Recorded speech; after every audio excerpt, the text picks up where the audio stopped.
स्त्रियाः प्रविष्ट उदरम, पुरुष के द्वारा स्त्री के गर्भ के अंदर, और फिर प्रतिमास उसकी कैसी स्थिति हुई है, कैसे कैसे विकास होता है। तो भाई बिना साधनों के ही हमारे ऋषि मुनियों ने यह ज्ञान वर्णित किया है। हमारा ज्ञान सबसे प्राचीनतम ज्ञान है, चाहे चिकित्सा का हो।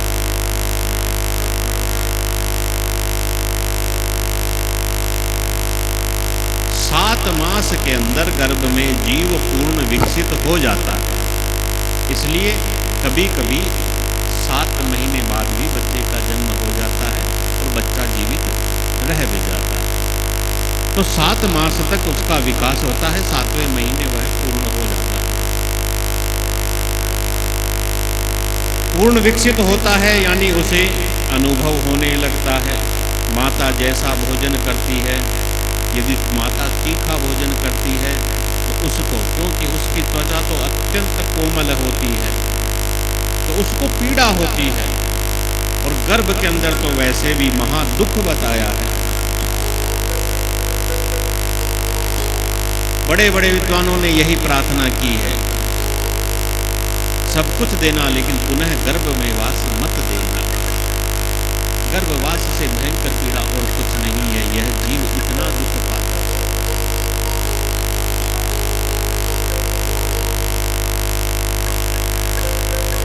एक ऐसा थैला सा बनाओ, उसके अंदर अपने आप को इकट्ठा करके बांध लो, देखें कितने समय तक आप रह सकते हो।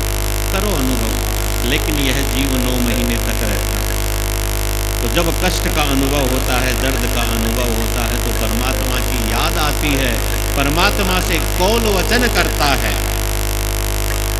हे भगवान मुझे इससे छुटकारा दिलाओ, संसार में आकर के मैं तुम्हारा भजन करूंगा। तो भगवान तो दयालु है, इसे छुटकारा दिला देते हैं, इसका जन्म होता है। लेकिन प्रसव वेदना इतनी भयंकर होती है कि गर्भ में हुआ वह ज्ञान नष्ट हो जाता है और संसार में आता है तो भाई माया की हवा लग जाती है। फिर तो इसकी बुआ आती है, इसके मामा आते हैं, गाड़ी मोटर हवाई जहाज लेकर के आते हैं, तो बस उन्हीं के सपने देखता है। यही तो माया है।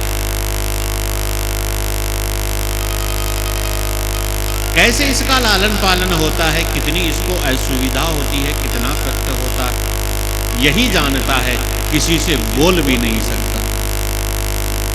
गीले में लेटा है, सूखे में लेटा है, मच्छर खा रहे हैं, भूख लग रही है, क्या हो रहा है, किसी से बोल भी नहीं सकता।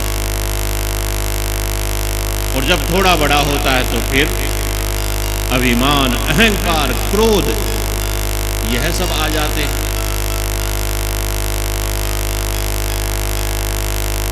पहले इसकी कोई नहीं सुनता था, यह रोता रहता था, बोल नहीं पाता था। अब ये किसी की नहीं सुनता। खा ले रे बेटा, खा ले रे, खा ले।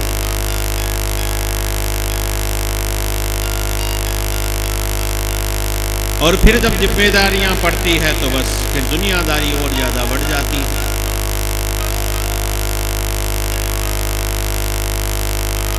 जब तक शक्ति रहती है तब तक सबका पालन करता है, और फिर जब शक्ति क्षीण होने लगती है तो अपने ही घर के अंदर गृहपालम इवा,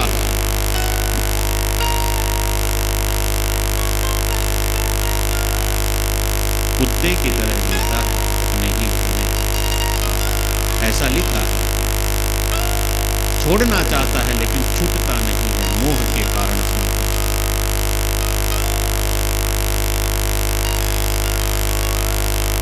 अंतकाल में जो स्मरण करता हुआ फिर देह त्याग करता है, आगे वैसी गति मिलती है। एक बात बड़ी सुंदर कही है कि अत्रैव नरक स्वर्ग है। यह स्वर्ग नरक और कहीं नहीं है, यहीं देखे गए हैं। भाई जो प्रसन्नता में है, आनंद में है, तो समझो स्वर्ग में है, और जो दुख में है, जिसकी कोई सुनता नहीं, जिसकी चलती नहीं, तो समझ लो यही है। अपने ही कर्मों का फल वह भोग रहा है। और यह क्रम इसी प्रकार से निरंतर चलता रहता है, अखंड है। मौका एक मिलता है। साधन धाम मोक्ष करी राखा। मुक्त होने का साधन केवल मनुष्य शरीर में है, और यदि इस बार मौका चूक गए ना तो फिर 84 लाख की गिनती के अंदर आप पिसो गए। फिर आकर के नंबर आएगा, पता नहीं कब आएगा। कितना कठोर है यह संसार, और भगवान है अत्यंत दयालु, इसलिए भगवान की भक्ति ही श्रेष्ठ है। यदि कुछ करना है तो भगवान की भक्ति करो। अरे पुत्र, तुमने मेरी आंखें खोली।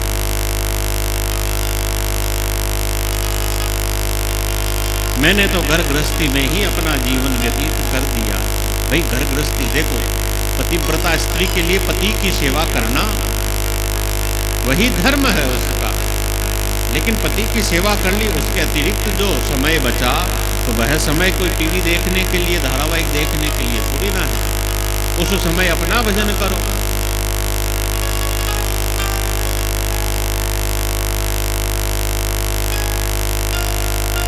माता देवहूति अपने पुत्र को गुरु भाव से पूजती हुई उनके चरणों में प्रणाम करती। भगवान कपिल जो सांख्य शास्त्र का उपदेश करने आए थे, संख्यात्मक शास्त्र बताया, उसका भी उपदेश किया है।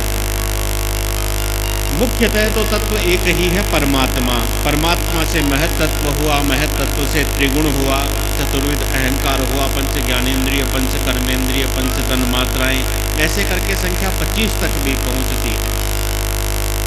सब एक दूसरे से प्रकट है। लेकिन इसको समझो तो एक छोटा सा दृष्टांत आता है कि भाई दो महात्मा घूमते घूमते अलग अलग एक ही गांव में पहुंच गए।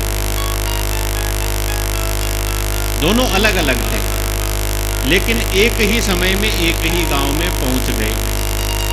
गांव वालों ने देखा संत जी आए हैं तो व्यवस्था कर दी सुंदर रुकने की, ठहरने की। रात्रि में रुके, विश्राम किया, यात्रा की थकान उतारी। दूसरे दिन प्रातःकाल अपना सुबह का पूजा पाठ इत्यादि करके तो एक साथ एक स्थान पर रुके, परस्पर भी बातचीत हुई। अच्छा है, स्वभाव अच्छा, सब अच्छा लगा परस्पर दोनों का। अब सुबह जब इनकी पूजा पाठ हो गई, गांव वाले एकत्रित हो गए। धन्य भाग हमारे जो आप पधारे, कुछ सत्संग सुना दो।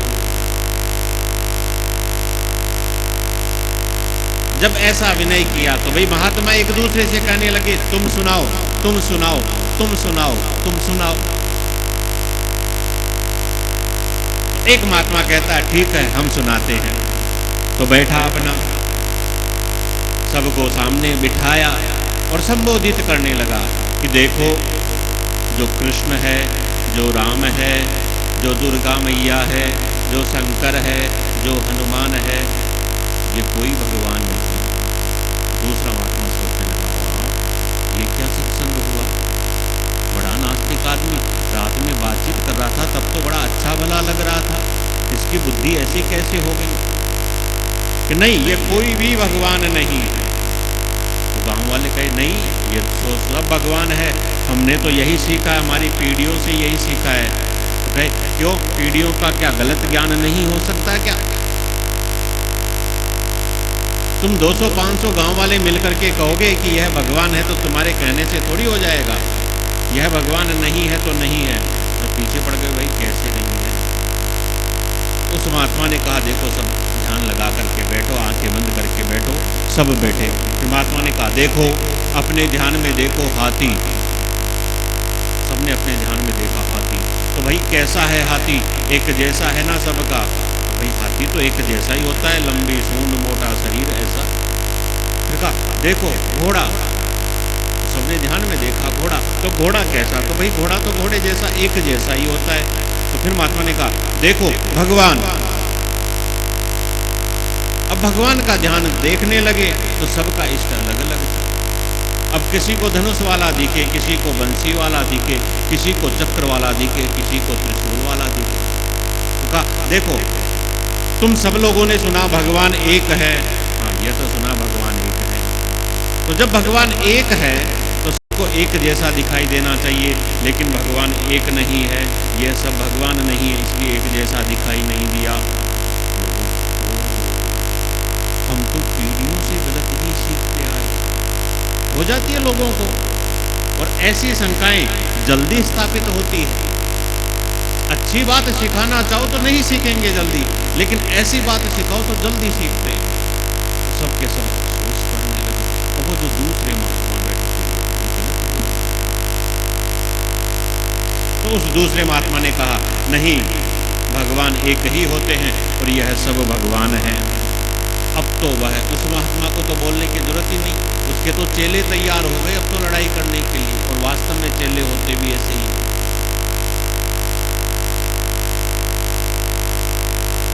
गुरु जी को उठाने वाले और गुरु जी को बैठाने चेले ही होते थे।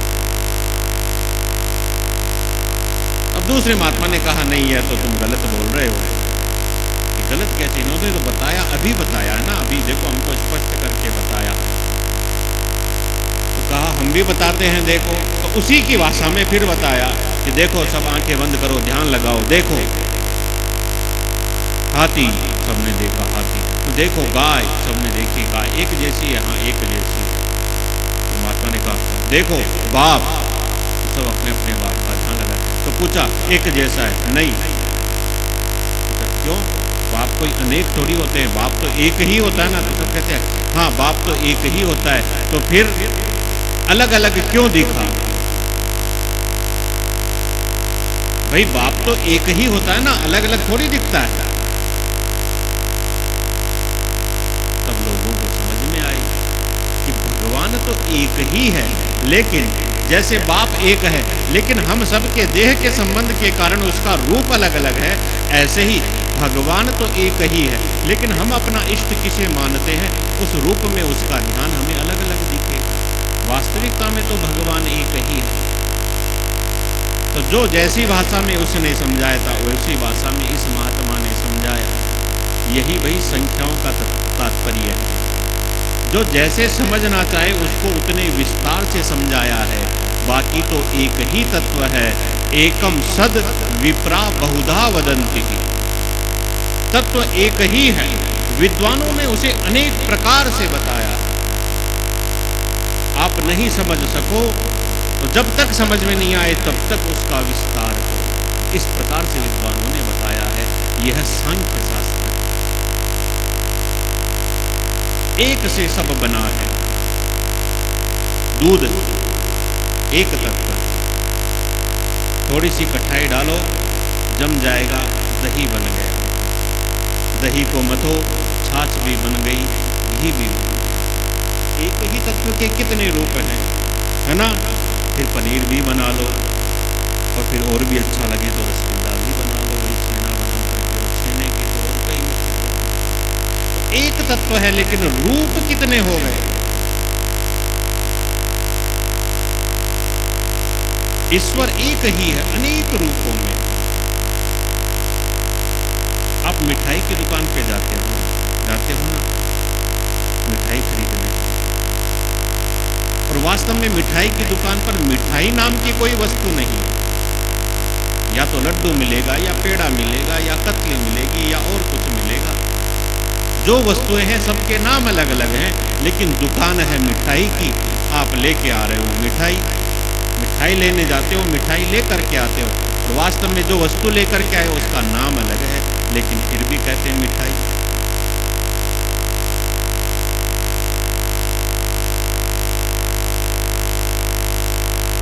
यही सब तत्वों का विस्तार है, तत्वों की माया है। न मानने वाले उसको सुपर पावर कह देते थे। जो ज्यादा पढ़े लिखे हो जाते हैं ना, उनका फिर जहां तक बस चलता है वहां तक तो नहीं मानते, लेकिन जब उनके बस के बाहर की हो जाती फिर कहते हैं यह सुपर पावर है। तो वही सुपर पावर भगवान है, वही परमात्मा, वही परमेश्वर है, वही सर्वेश्वर है। उससे बड़ा और कोई नहीं। उसका ज्ञान प्राप्त करके माता देवहूति का उद्धार हुआ। भगवान कपिल प्रभास क्षेत्र में गए, ब्रह्मचारी थे, इनका वंश यहाँ तक रहा। इनके बाद में जो अन्य दूसरी कन्याएं हैं उनके वंश का वर्णन किया। आकुति और प्रसूति। आकुति और प्रसूति, इनमें से जो आकुति नाम की कन्या है, जिनका विवाह रुचि प्रजापति के साथ में हुआ, इनके यहाँ भगवान यज्ञ नारायण के रूप में अवतार लेकर के आए। जो प्रसूति है उसका विवाह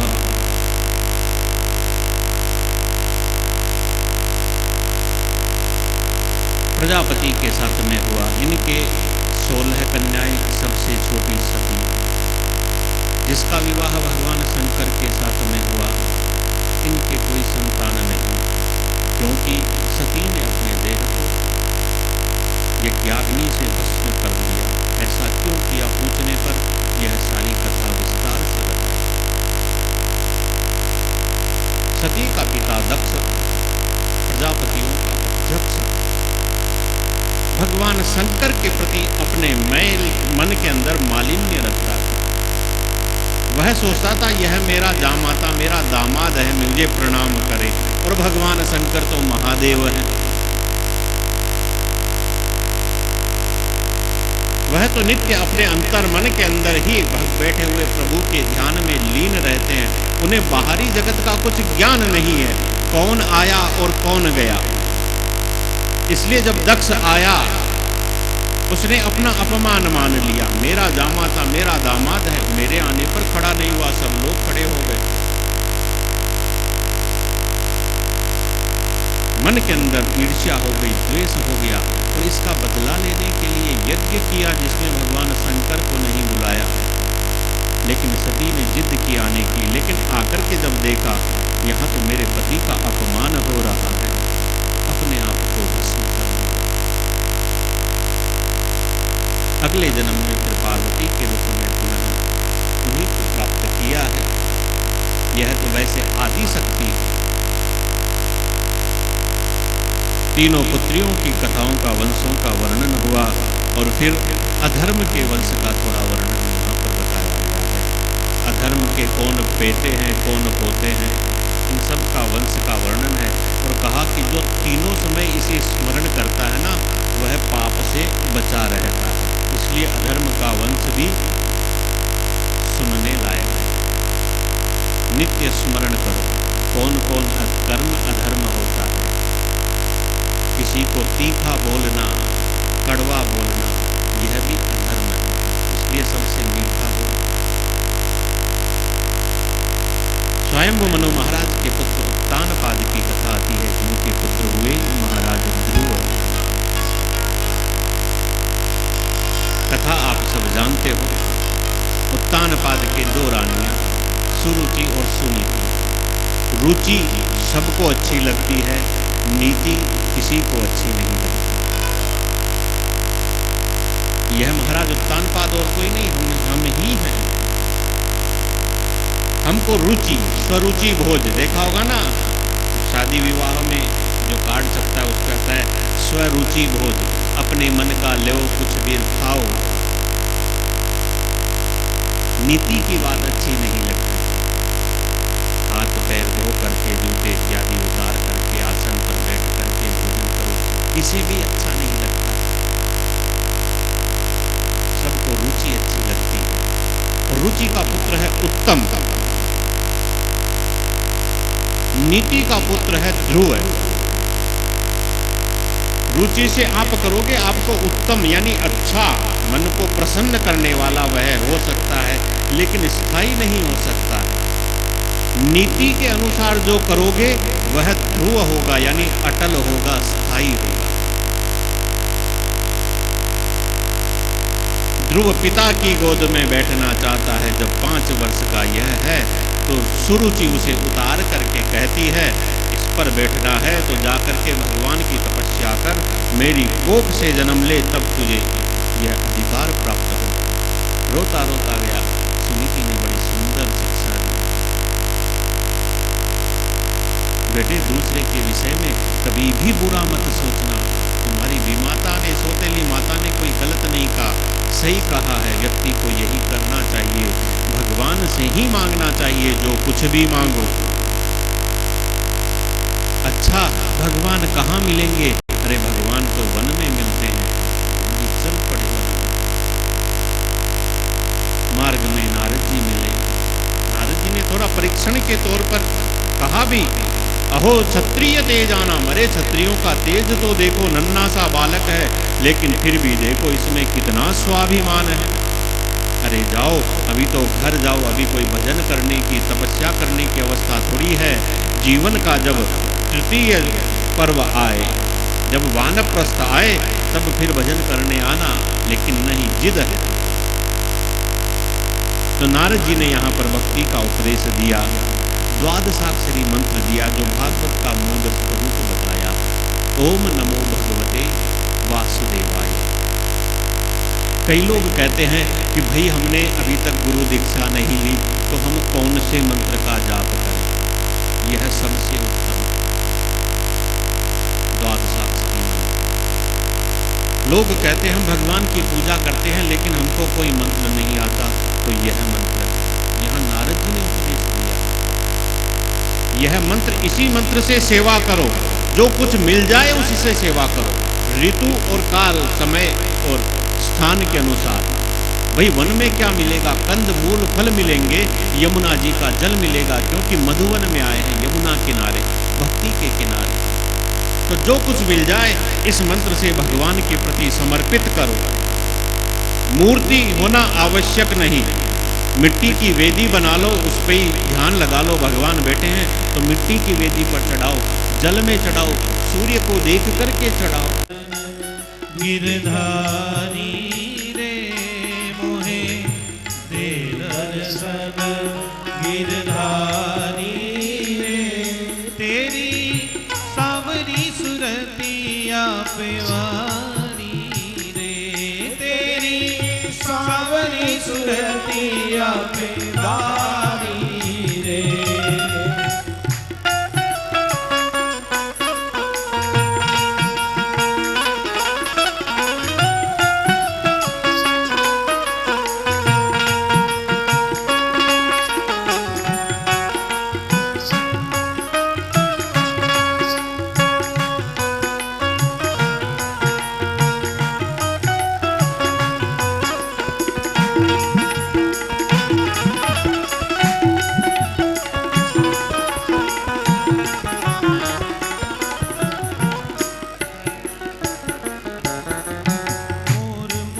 पीतांबर सोहे देख रूप मुनिगण मन मोहे, मोर मुकुट पीतांबर सोहे देख रूप मुनिगण मन मोहे, तेरे कुंडल की छवि न्यारी रे, तेरे कुंडल की छवि न्यारी रे, मोहे दे दर्शन गिरधारी रे, मोहे दे दर्शन गिरधारी रे, तेरी सावरी सुरतिया पेवारी रे, तेरी सावरी सुरतिया पेवारी रे।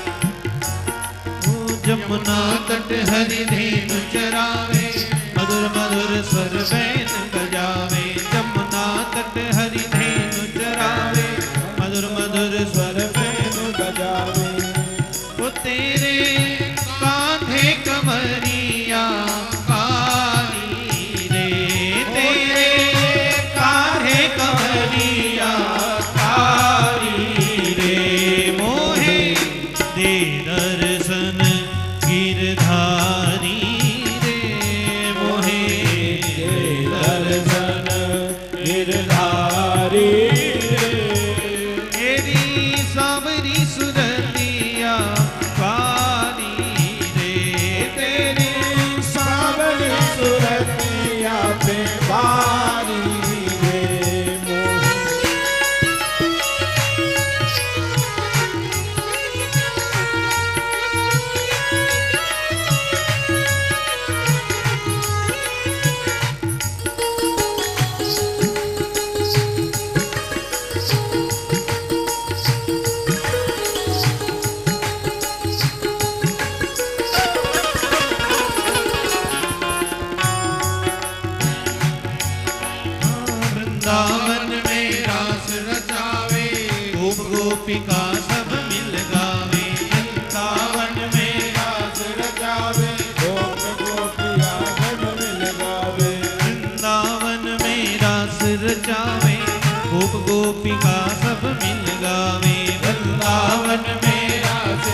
की सुन प्यारी रे मोहे दे दर्शन गिरधारी रे मोहे दे दर्शन गिरधारी तेरी सांवरी सुरतिया पे वारी रे तेरी सांवरी सुरतिया पे वारी रे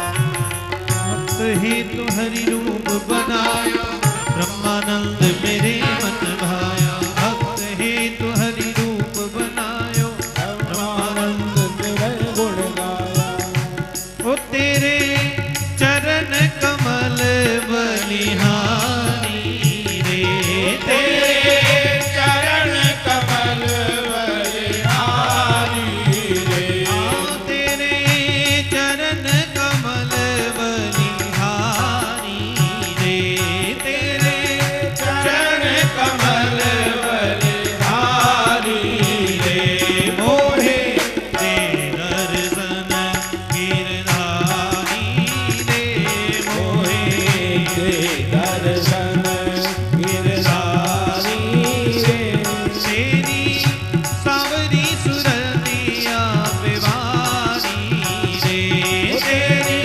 सांवरी सुरतिया पे वारी रे तेरी सांवरी सुरतिया पे वारी रे तेरी सांवरी सुरतिया पे वारी रे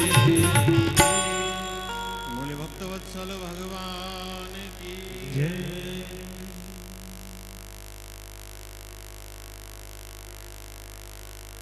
भगवान के नाम का कीर्तन करने से ही भगवान प्रकट हो जाते हैं। एक नाम को अपना मंत्र मान लो और उसी से सब कार्य करो,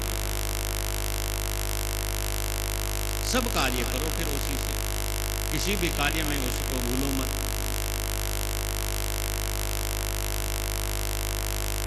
एक वृद्धा माता थी, संत जी मिले, संत जी से पूछा, भाई मेरी उम्र तो सारी गई, अब तो बुढ़ापा आ गया, क्या करूं? तो मंत्र बता दिया, कृष्णाय नमः।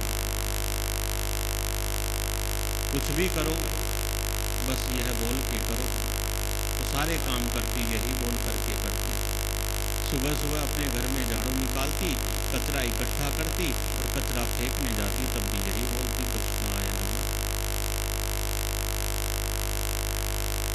कचरा सा करके जब कृष्णाय नमः बोल करके फेंका, वैकुंठ में भगवान के ऊपर जाता, तो लक्ष्मी जी ने पूछा, यह कौन नया भक्त आ गया जो यह चढ़ा?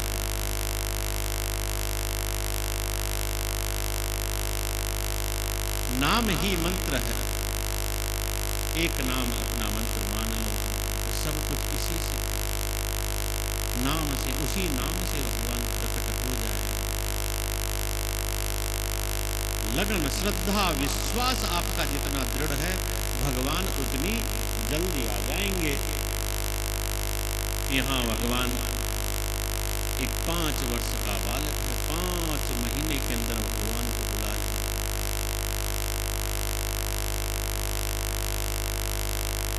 जिस प्रकार भूमि को खोदते खोदते जल अपने आप प्रकट हो जाता है।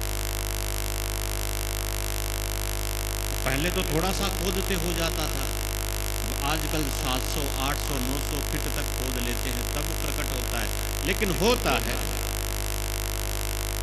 क्योंकि कलयुग है। सतयुग में थोड़ी सी तपस्या करने पर भगवान मिल जाते थे, अब कलयुग है तो ज्यादा करनी, यानी ज्यादा धरती को खोदो तब पानी निकलता है। लेकिन भूमि के खनेते जैसे जल आप ही कड़त है। भाई भूमि को खोदो तो जल प्रकट होगा ही होगा। एक एक ग्रास भोजन करो, पेट भर जाता है ना, तुष्टि हो जाती है, पुष्टि हो जाती है। लकड़ी को लकड़ी से घिसो, अग्नि प्रकट हो जाती है। ऐसे ही राम राम रटते रटते राम स्वयं ही दिखाई देने लग जाते हैं।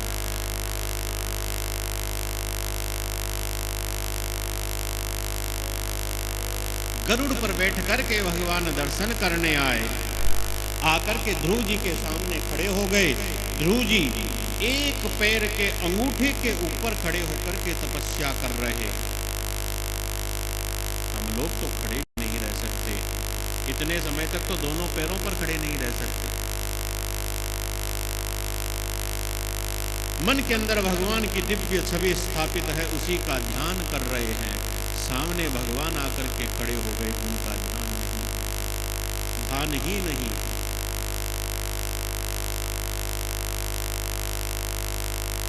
इतना भगवान के उस अंतर मन में स्थापित छवि के अंदर ध्यान है।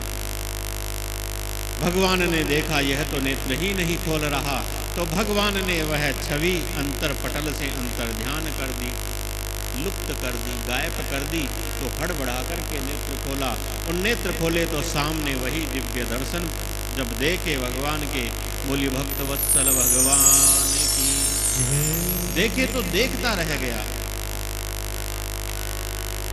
इतने सुंदर भगवान हैं। बस ध्रुव जी देखते ही रह गए। प्रणाम करते हैं, फिर से देखने लग जाते हैं, प्रणाम करते हैं, फिर से देखने लग जाते हैं, प्रणाम करते हैं, फिर से देखने लग जाते हैं। सुखदेव जी महाराज परीक्षित से कहते, परीक्षित देखो, दृग्भ्याम प्रपश्यन प्रविवन इवारह कह।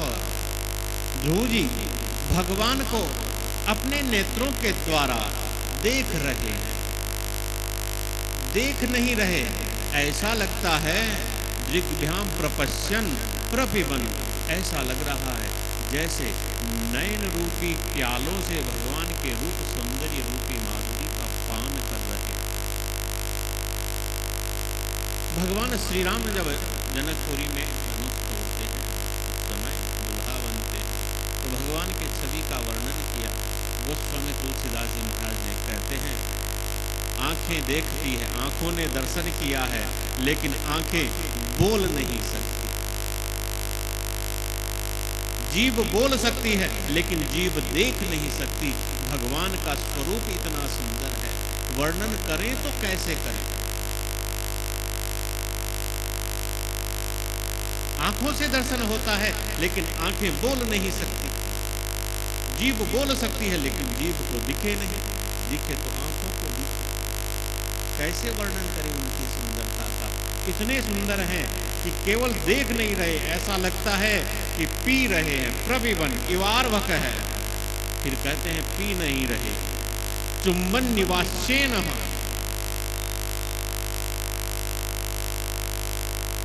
खींच रहे हैं उस रूप माधुरी को, चूम रहे। इतने पर भी संतोष नहीं हुआ, फिर कहते हैं बुझई रिवास लिसन। भगवान गरुड़ पर बैठे हैं, ध्रुव जी खड़े हैं, लेकिन लग ऐसे रहा है कि जैसे ध्रुव जी ने भगवान को अपनी भुजाओं में समेट लिया। खड़े अपने अपने स्थान पर है, लेकिन लग रहा है, यानी देखने की स्थिति है।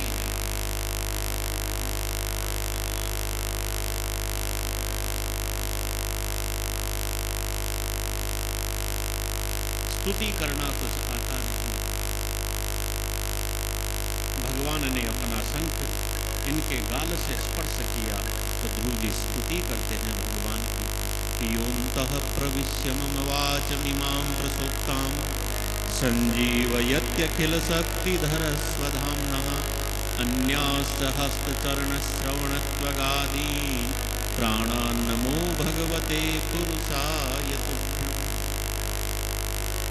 जिनके बिना हम कुछ नहीं, जिनके बिना हम कुछ भी नहीं, कुछ भी नहीं है जिनके बिना, है जो वही है। क्योंकि मैंने तो अभी स्पष्ट देखा, मेरी यह वाणी जो सोई हुई थी, कुछ बोलना नहीं आता था, लेकिन जैसे ही इन्होंने कृपा से स्पर्श किया, योन्तः प्रविश्य मम वाच इमाम प्रसुप्ताम, मेरी यह सोई हुई वाणी जाग गई। और केवल वाणी ही नहीं, अन्यास हस्त चरण श्रवणत्वगादि, यह सब में जो शक्ति है उसी की शक्ति है। वह शक्ति जब तक है तब तक यह सजीव है, अन्यथा तो निर्जीव है।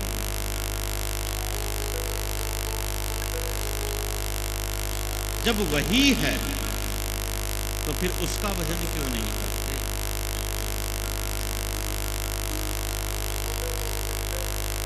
मालिक वही है तो हाजिरी उसी की बजानी पड़ेगी। फिर दूसरे की हाजिरी बजाई तो आप बेईमान। कोई बेईमान होना चाहता है, बनना चाहता है, बेईमानी करना चाहते हो क्या? उससे बेईमानी करके आप बच भी नहीं सकते। संसार में तो किसी से करके आप बच सकते होंगे, उसके तो 16 चौकीदार ऐसे बताए गए हैं कि जो हमारे कर्मों का पूरा ध्यान रखते हैं। सूर्य, चंद्र, तारे, हवा सब उसके चौकीदार हैं। यह हर समय हमें ध्यान में रखते हैं कब हम क्या कर रहे हैं। उसकी दृष्टि से तो आप बच नहीं सकते, यानी उससे तो आप बेईमानी भी नहीं कर सकते।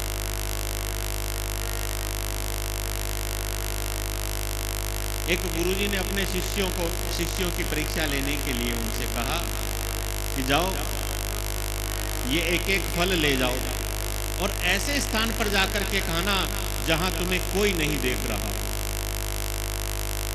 तो गए, खा करके आ गए।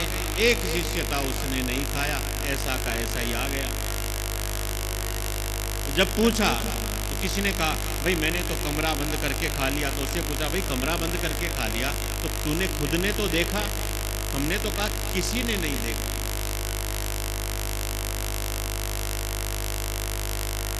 और तो कोई नहीं था, लेकिन तू खुद तो था ही देखने वाला, तूने तो देखा। हाँ मैंने तो देखा।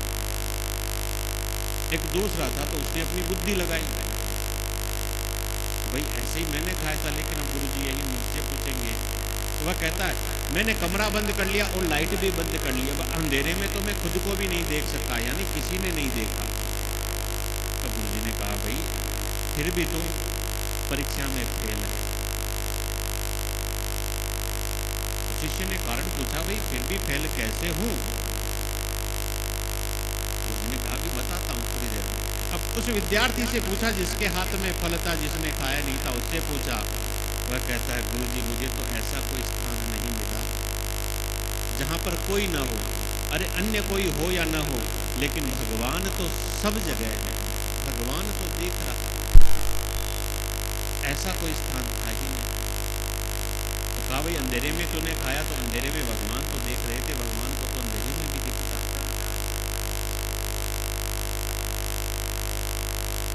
उनको तो हर बात पता होती है, हर जगह उनकी दृष्टि है, उनसे तो हम बेईमानी भी नहीं कर सकते। सब कुछ है उन्हीं का, उन्हीं से चलता है, फिर भी उनकी भक्ति हम नहीं करते हैं।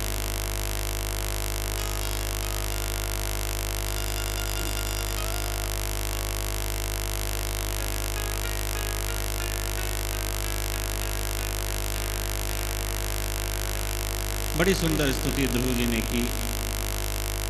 भगवान के स्वरूप को जब देखा तो जो संकल्प करके आए थे तपस्या करने, अपने आप पर थोड़े लज्जित हुए।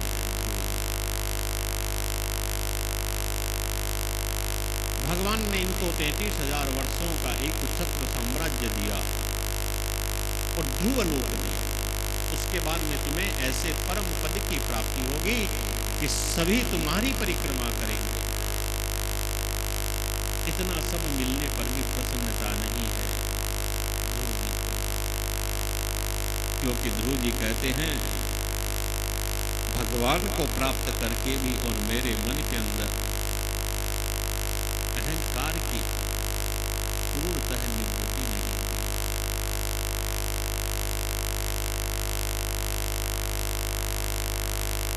अरे भगवान से मैंने राज्य ले लिया, यह सब ले लिया, मुझे नहीं लेना चाहिए था। लेकिन भगवान तो ऐसे है ना, कैसी भी इच्छा हो भक्त की पूरी कर देते हैं। पहले की भी यदि कोई मन में वासना रही है भगवान तो उसे भी पूरा कर देते हैं, उसे भी भगवान नहीं बोलते।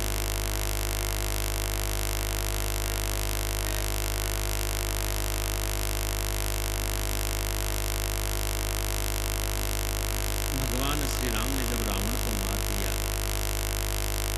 सारे के सारे राक्षस मारे गए, भगवान का राज्याभिषेक हो गया। अब भगवान श्री राम राजा बन गए। राजा बन गए तो भाई राजा तो फिर उपहार देता है, भगवान ने सबको उपहार दिया।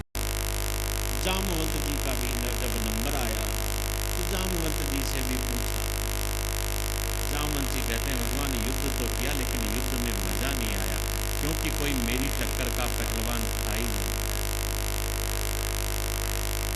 आप ही लगते हो मुझे तो अपनी टक्कर के, दो दो हाथ आपसे ही कर लूं, मुझे तो यही उपहार चाहिए। तो भगवान कहते हैं इस समय तो मर्यादा पुरुषोत्तम है, स्वामी और सेवक ऐसे युद्ध करे अच्छा नहीं लगता, लेकिन तुम्हारी इच्छा भी मैं पूरी करूंगा। तो भाई कृष्ण अवतार के अंदर 28 दिन तक, 28 दिन बाद में जब जामवंत जी की हड्डियां चरमराने लगी, तब अपने प्रभु की याद आई कि भाई मेरी टक्कर के तो वही। कैसी भी इच्छा हो भगवान अपने भक्तों की इच्छा पूरी करते, चाहे पहले रही हो। ध्रुव जी की भी पहले रही थी, लेकिन जब भगवान को देख लिया फिर इच्छा नहीं थी, इसलिए इन्हें थोड़ा अफसोस हुआ, इसलिए उदास मन से लौट करके आए। और वास्तव में भगवान से जब आप दूर होते हो ना, तो मन में उदासी होनी ही चाहिए। लेकिन हमें तो बड़ी प्रसन्नता होती है।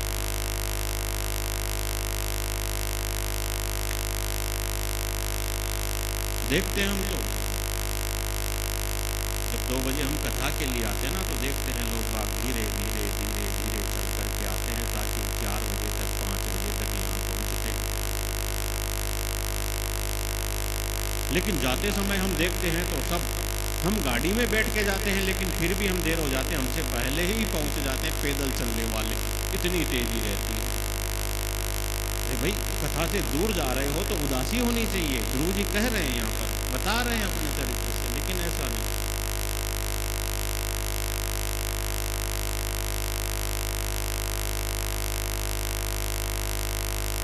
अस्तु संध्या का समय होता है, सबको घर में काम रहते हैं, और संध्या का समय तो वैसे भी दीपदान का समय होता है, ठाकुर सेवा का समय होता है। आप शीघ्रता से भी जाओ तो ठीक है, लेकिन ध्यान रखना अपने शरीर का, इतनी ज़्यादा जल्दी भी नहीं।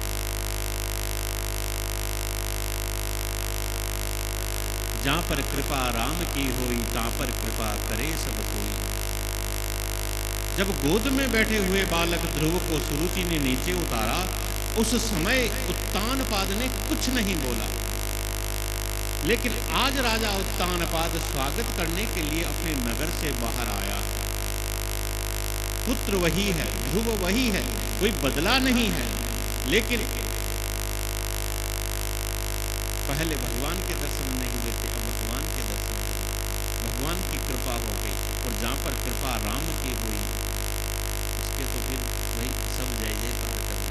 शोभा यात्रा, ध्रुव जी ने भी आकर के सबसे पहले सौतेली माता के चरण स्पर्श किए। हे माँ, तू धन्य है, तेरे कारण मुझे भगवान मिले। अपने भाई को अपने साथ में बैठाया, हाथी के ऊपर शोभा यात्रा निकली। महाराज उत्तानपाद नारद जी से उपदेश ग्रहण करके और फिर ध्रुव जी को साम्राज्य दे करके वन में चले जाते हैं। यक्षों के द्वारा उत्तम मारा जाता है। ध्रुव जी थोड़ा बदला लेते हैं, स्वयंभू मनु महाराज आकर के और समझाते हैं। यहाँ पर शंका होती है कि भगवान के दर्शन प्राप्त करने वाले ध्रुव जी को यक्षों के ऊपर क्रोध क्यों आया? तो क्रोध इसलिए आया क्योंकि यह जीवन के अंदर सत्संग की कमी थी। अपने राजकाज में ऐसे उलझ गए कि सत्संग कम हुआ। और कहते हैं कि भगवान की जो भक्ति है ना, यह भक्ति, यह बहुमूल्यवान मणि है, हीरा है, हीरा। और हीरा सदैव तिजोरी में ही सुरक्षित रखता है। इसीलिए भक्तों ने पाया, यही मांगा है कि बार बार बर मांगहूं हर्षि देवहि श्री रंग, पद सरोज अन पाइनी भक्ति सदा सत्संग। भक्ति हमें मिले आपके चरणों की, लेकिन सत्संग के साथ मिले। अन्यथा रोज एक भोजन आप करो तो भोजन भी बेस्वाद लगने लग जाता है। रोज एक भोजन करो तो भोजन बेस्वाद लगने लग जाता है। रोज एक ही प्रकार से आप सेवा पूजा करो तो पूजा से मन ऊबने लग जाएगा। इसलिए सत्संग में भक्ति रूपी मणि सत्संग रूपी तिजोरी में सुरक्षित रहती है, क्योंकि सत्संग से आपको ज्ञान होगा। रोज नया सत्संग करोगे, नया भजन, नया कीर्तन सुनोगे तो आपको ज्ञान होगा कि भगवान की भक्ति, भगवान की पूजा ऐसे भी करनी चाहिए, ऐसे भी करनी चाहिए, ऐसे भी करनी चाहिए।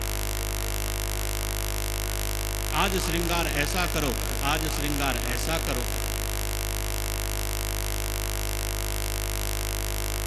भक्ति की मणि सत्संग रूपी तिजोरी में सुरक्षित रहती है।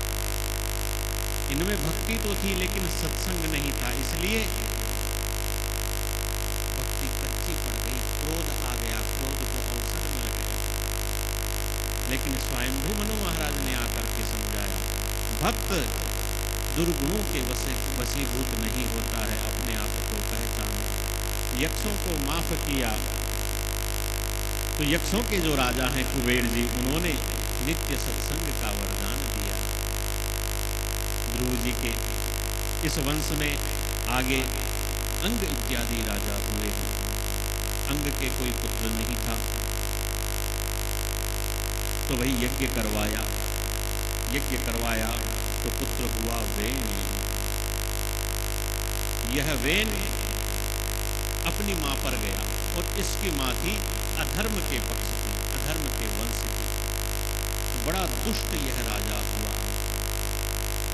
जिसके लिए महाराज अंग कहते हैं, कुछ भी हो जाए घर में लेकिन कुपुत्र नहीं होना चाहिए। कुपुत्र हो जाए तो वही जीना ही हराम हो जाता है। और फिर कहते हैं कुपुत्र होना अच्छा भी है, क्योंकि फिर घर में मन नहीं लगता है। इसलिए एक दिन अर्धरात्रि में अपने महल का त्याग करके राजा अंग चले गए। अब तो वेन राजा हो गया, कहता है पूजा पाठ सब बंद करो, बस मैं ही भगवान हूँ। ब्राह्मणों को क्रोध आया, साप देकर के इसको मारा। इसके शरीर का मंथन किया तो पहले जंगा का मंथन किया, इसके बुरी प्रवृत्तियों को निकाला। फिर बुझा का जब मंथन किया तो महाराज पृथु प्रकट होते। भगवान के अंशावतार इन्हें बताया है। यह प्रथम सम्राट जिन्होंने नगर बसाए, धरती को समतल किया, बांध बनाए, खेती बाड़ी प्रारंभ।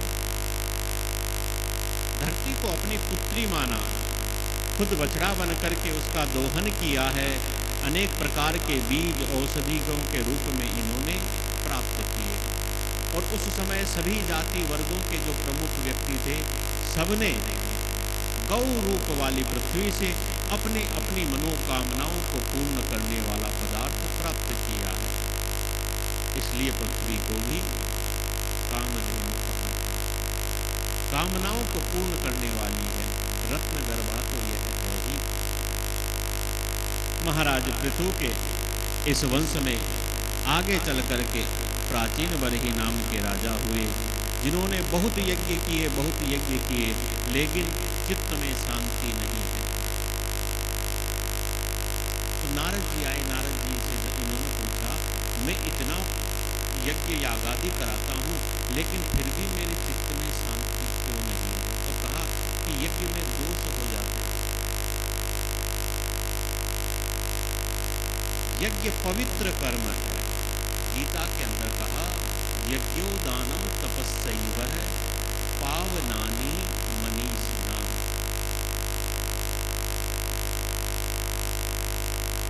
अत्यंत सावधान रहने वाले व्यक्तियों को भी विशेष सतर्कता पूर्वक यज्ञ कर्म करना चाहिए, क्योंकि यज्ञ में अनेक सामग्रियां लगती है। शुष्क काठ, सूखी लकड़ी, हवन करने के लिए, हवन की अग्नि को सुरक्षित रखने के लिए, और सूखी लकड़ी के अंदर भी छेद कर करके और बहुत कीड़े मकोड़े इत्यादि रहते हैं। तो भाई कैसे आप देखोगे? और भी सामग्री होती है, बड़ा दोष हो जाता है। तो यह सब बातें कही और बताया कि यह सब कर्म तुमसे हुए, चाहे अनजाने में हुए, लेकिन दोष के तुम भागी हो, इसलिए तुम्हारे चित्त में शांति नहीं है। तो कैसे हो? तो कहा कि पहले भगवान को समझो,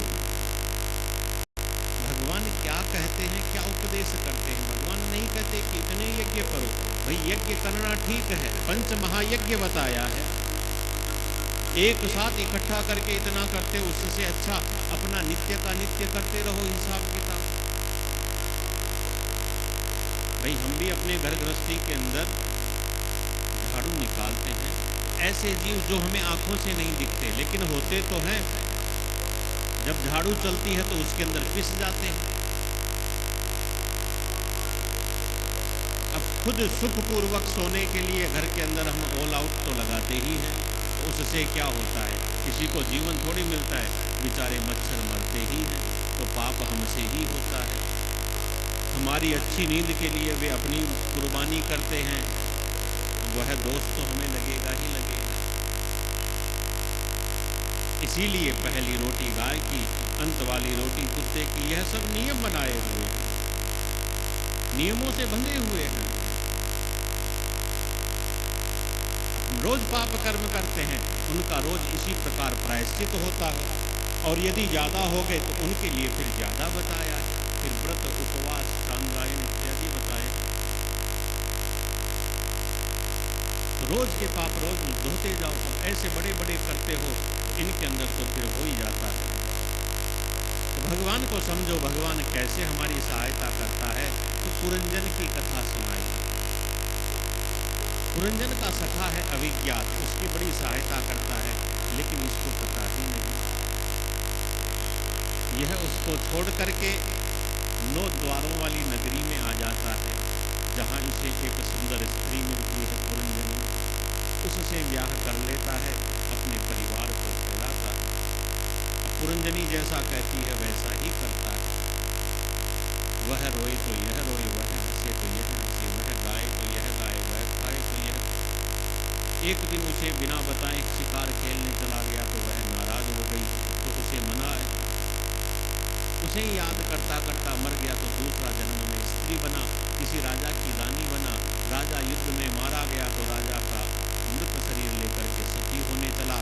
तब अविज्ञात आकर के समझाता है, अरे जाग, अब तो मूर्ख, द्वा सुपर्णा सयुजा सखाया।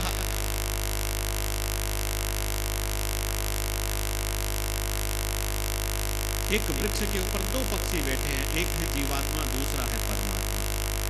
परमात्मा साक्षी है, केवल देखता है, लेकिन जीवात्मा क्या करता है? जीवात्मा उस संसार रूपी वृक्ष के लगे हुए कर्म रूपी फलों को खाता है, जिस कारण अब कोई फल मीठा तो कोई फल कड़वा। अपने लिए खाता है। भगवान केवल साक्षी है। भगवान यदि कुछ करते भी है ना, अपने लिए नहीं करते, इसलिए भगवान को कर्तृत्व का दोष नहीं लगता। हम जो करते हैं वह कर्म, और भगवान जो करते हैं वह लीला। पुरंजनोपाख्यान के माध्यम से भी समझाया, लेकिन समझ में नहीं आया, तो फिर एक बड़ा सुंदर उदाहरण दिया। राजा देखो, तुम्हारे सामने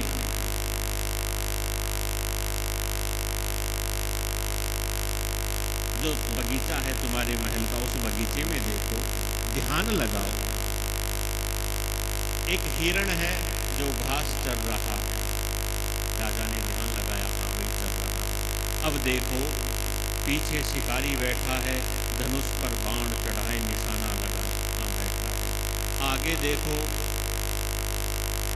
भेड़िया बैठा है, घात लगाए इस हिरण को खाने के लिए दे।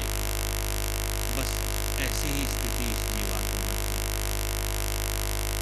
यह भी सब ओर से मृत्यु का ग्रास बनने के लिए तैयार है। मृत्यु इसके चारों ओर अपना मुंह फाड़े खड़ी।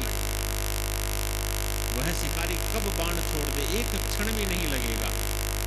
वह भेड़िया कब छलांग लगा करके इसे दबोच ले, एक क्षण नहीं लगेगा। ऐसी स्थिति हमारी है। और ऐसी स्थिति के अंदर भी हम यज्ञ करने के लग रहे हैं। नहीं, अब तो केवल भगवान के नाम का संकीर्तन करो राजन, उसी से मुक्ति।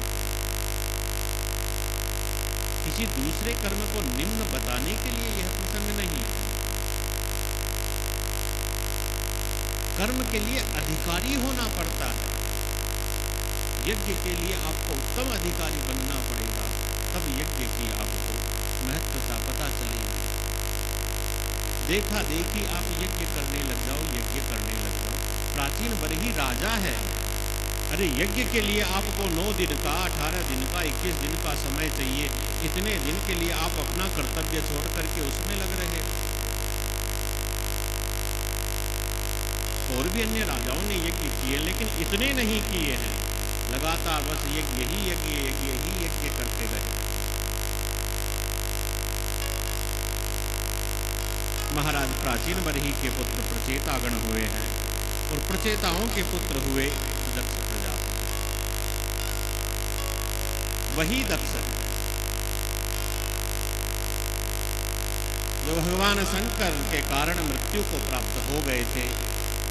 बकरे का सिर रख करके उनको नया जीवन दिया, लेकिन पुनः शरीर प्राप्ति के लिए और प्रचेतागणों के पुत्र बनकर के आए हैं।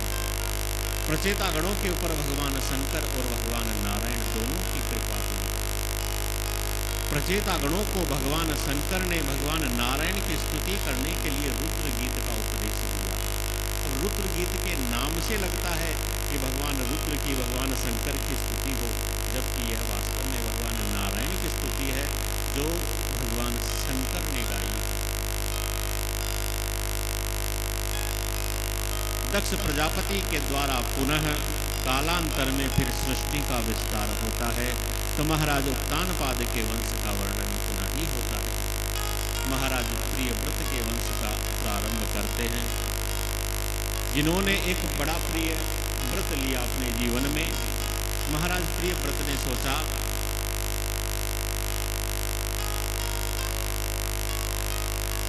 दिन का समय तो ठीक है, लेकिन रात का समय तो यूं ही बेकार चला जाता है, तो मैं ऐसा करूं रात होने ही नहीं दूं। तो अपने तेज के प्रभाव से एक रथ प्रकट कर लिया, सूर्य से समांतर दूरी रख करके और चलने लगे। अब जहां रात होने लगती तो वहां अपने इस तेजस्वी रथ से महाराज प्रियव्रत ही सूर्य जैसे और चमकने लगे, तो रात होना ही बंद हो गई। 7 दिन में पृथ्वी के 7 चक्कर लगाए, जिस कारण पृथ्वी पर भी 7 द्वीप और 7 महासागर बन गए। 8वें दिन आकर के ब्रह्मा जी ने कहा, नहीं, भगवान की बनाई हुई व्यवस्था सुंदर है। दिन जरूरी है तो रात भी जरूरी है, प्रकाश जरूरी है तो अंधकार भी जरूरी है। भाई कुछ वनस्पतियां सूर्य से खिलती है तो कुछ वनस्पतियां चंद्रमा से भी खिलती है। चंद्रमा को तो औषधियों का राजा बताया है।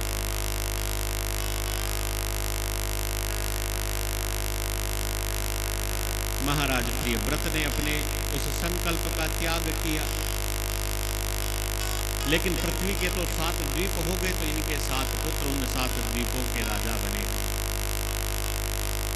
सबसे बड़े ज्येष्ठ पुत्र जो मध्य में स्थित इस जम्बू द्वीप के राजा हुए, उनका नाम है आग्नेत्र।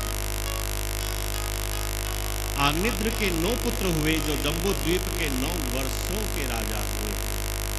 सबसे ज्येष्ठ जो पुत्र हुए उनका नाम है नाभि। जो अवजनाभ वर्ष के राजा हुए, महाराज नाभि के यहाँ भगवान ही अंशावतार के रूप में पधारे। बोलिए ऋषभ भगवान की। भगवान का यह अवतार परमहंस परिव्राजक जो सन्यासी होते हैं उन्हें शिक्षा देने के लिए हुआ। इनके 100 पुत्र, सबसे बड़े पुत्र का नाम भरत, अपने पुत्रों को, अपनी प्रजा को बड़ा सुंदर उपदेश महाराज ऋषभदेव समय समय पर देते थे और कहते थे कि सामान्य जन तो कैसे हैं भाई, सामान्य जन तो अंधे व्यक्ति के समान है जो किसी सहारे को पकड़ करके चलते हैं।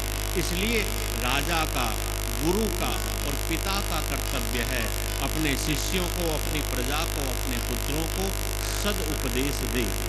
और जो ऐसा नहीं करता है तो गुरु न सस्यात् सजनो न सास्यात्, पिता न सस्यात् जननी न सास्यात्। जो हमें अच्छी शिक्षा नहीं देता है ना, वह हमारा अपना नहीं, वह हमारा शत्रु है। माता शत्रु पिता वैरी, ये न बालो न पाठित,